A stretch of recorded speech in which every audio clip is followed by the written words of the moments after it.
During the summer, when many collegiate athletes go home, ball players like Alex Edwards spend their time away from school in the Prospect League. This has definitely been a great experience for me. It's a very historic field. The fans have been great. We sell out a lot, a bunch of packed games here, so it really makes it a great environment to play at, and it's really fun. From June through the first days of August, baseball in Danville picks up where the local high school season leaves off. Some slightly older athletes spend their summer sharpening their skills at Danville Stadium and 14 other cities in the Prospect League. But the collegiate players with the Danville Dans the last several years only tell part of the story there.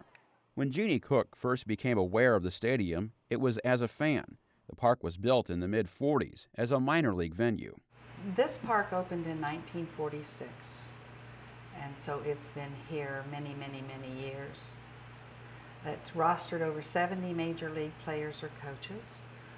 Many famous people have played here that weren't actually rostered. For example, Pee Wee Reese played here, and Jackie Robinson played here, and Satchel Paige played here.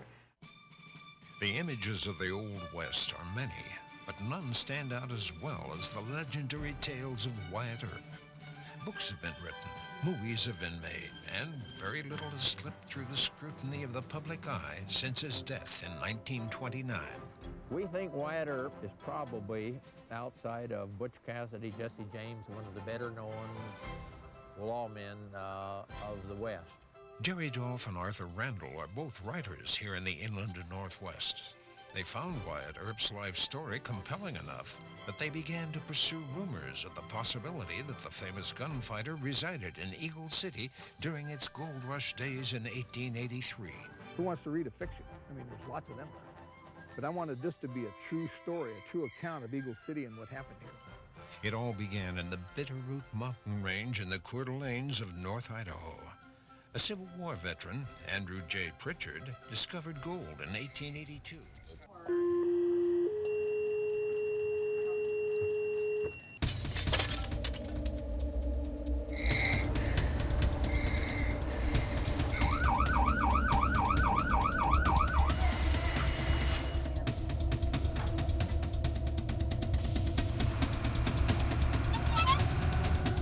You have a very nice grandson.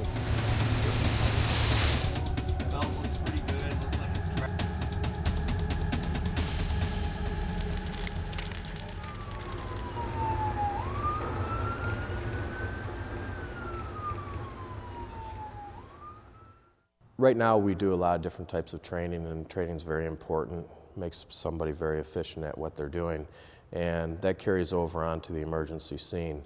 And I have seen where, whether it's just something as simple as starting a saw, time counts when you need to get that saw going and cut a hole in someone's roof for various reasons, or it could be something as search and rescue where somebody is blacked out, where they cannot see, they're blindfolded, and that'll help increase or reduce the time it takes to find a potential victim inside the house.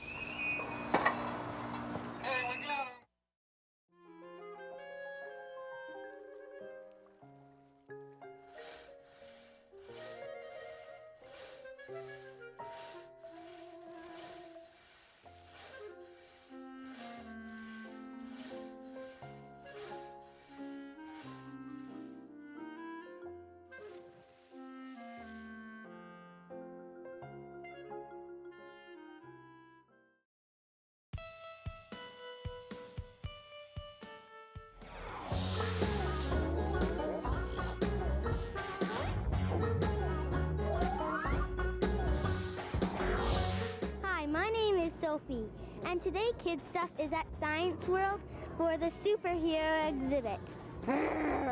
We've had a great response so far. Lots of them just running around all over screaming superhero names, trying everything. There's so much to do here rather than just say looking around or reading. There's so much to touch and hit and play around with. They're just having a great time. What is this thing? I don't know. That's Robin Hood. They can learn all about science. Science and superheroes has always been connected. They can come and learn about how Batman solves crime, how Spider-Man swings around the city, how Wonder Woman deflects bullets, how Superman sees with his X-ray vision, all sorts of really neat things. Hi, Kid Stuff. Kid Stuff, from your friends at McDonald's and Television 12.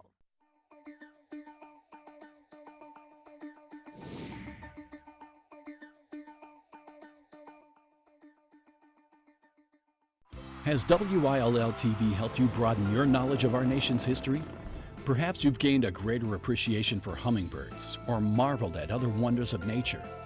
These are the experiences that make our lives richer, and no station brings you the breadth and depth of history and science programs like WILL. Please consider making an additional pledge of support today.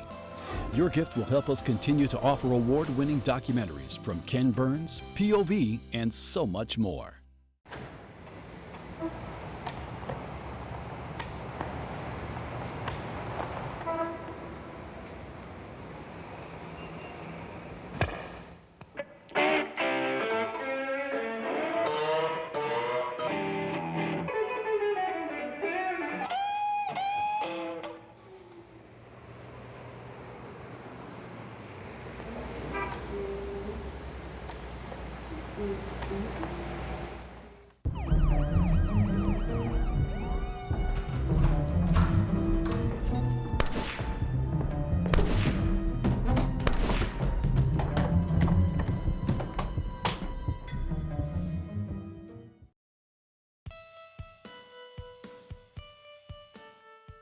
That way, one of the members of the Beautification Commission's daughter teaches 4th and 5th grade at Gill Elementary School, and so somehow it just kind of evolved into a project with the kids.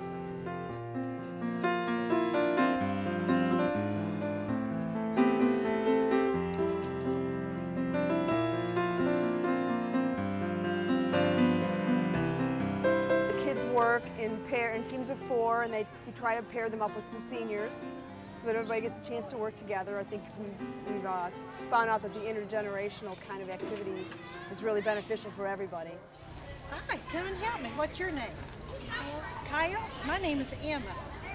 I think it's excellent. It's a great community service project for the kids and provides great entertainment for the older folk, and it's a good mix. Rich. And I don't mean money, but so much that it offers us, from laughs to a companion to information to the classics. That was pretty good, one word. Rich. Rich. It's a fact that Spokane Public Schools serves over 32,000 students, from kindergarten through high school. District 81 prepares Spokane's youth for their future in accordance with the community's expectations. It's also a fact that every few years, voters can continue to support their schools by renewing the Maintenance and Operations Levy. Well, the Maintenance and Operation Levy is a replacement levy that brings to the district dollars that we wouldn't otherwise have. They're locally supported dollars that have to be voted on every several years to provide those critical programs that this community expects for their children. Nearly 16% of the money for educating Spokane Public Schools students is provided by the local school levy. People that have sex, they think this is the adult way to do it, this is the adult way to handle things. I think the media, what kids see on TV and in the movies, sex is an adult behavior and they want to be adults.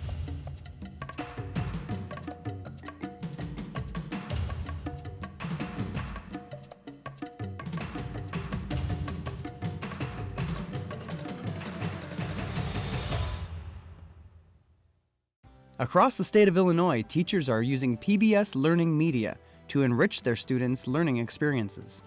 It's easy, it's free, and my students can experience the video clips and the lesson ideas that we talk about in the classroom at home as well with their parents, which enhances their learning. PBS Learning Media, Illinois Edition, is a service of the Illinois Public Broadcasting Council.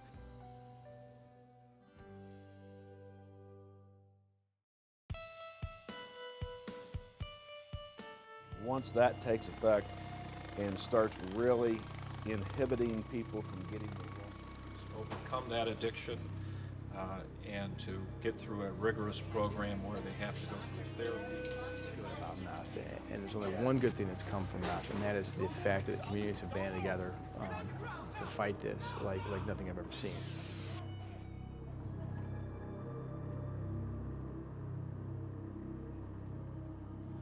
I was injecting the drug. All of my friends, all my hangouts, they were all injecting the drug. I have several acquaintances, friends that have killed themselves because of whatever they were struggling with using this drug and the hopelessness it makes you feel, and so it's very vicious and aggressive on tearing your body down and your self-respect and any it tears every ounce of everything that's in you, everything you used to believe in, it takes it away from you. The recipes are in, and it's time to start cooking. Hi, I'm David Inge. Join me, my co-host Dora Moore, and our Central Illinois chefs for another live cooking show. Learn how to make quick-fixing, easy-to-carry, delicious-to-eat recipes for your picnics, potlucks, and tailgates. Plus, find out how to get your own copy of the cookbook. Join us for picnics, potlucks, and tailgates coming up next here on WILL TV. One chocolate, but what other kinds of things that could you put in? I tend to use, this is a combination of semi-sweet and dark Ghirardelli chocolate, about half and half. But I've also used milk chocolate, I've used white chocolate. You can chop up mint chocolates like Frango Mints or Fannie Mae Mint Meltaways to have chocolate mint brownies, mini M&Ms. I've also even put in some Heath toffee bits to give it a little caramely flavor. So whatever flavor you're after. Okay.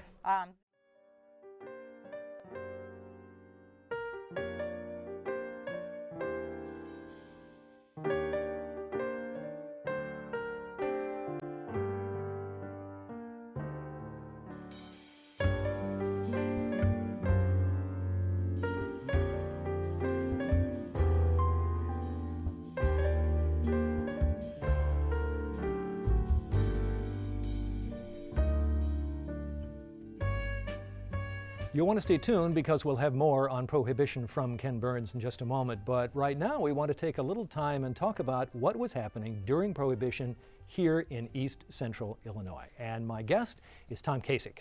He's a reporter, writer, editor with the News Gazette newspaper, and someone who for a long time has had keen interest in local history, and I'm very pleased that you could spend some time talking with us. Thank you. Nice to be here.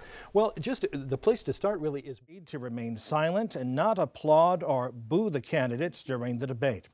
But right now, I welcome you to give a round of applause as I welcome the candidates.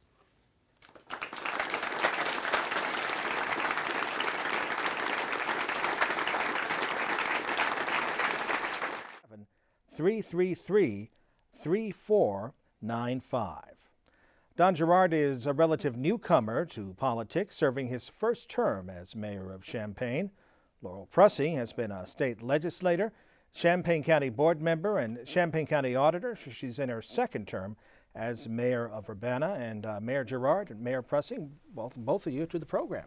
Well, thank you for inviting us. It's great to be here. Thanks so much for the opportunity. And I said at the start of the show that you don't often see the two mayors of Champaign and Urbana together, but is that true?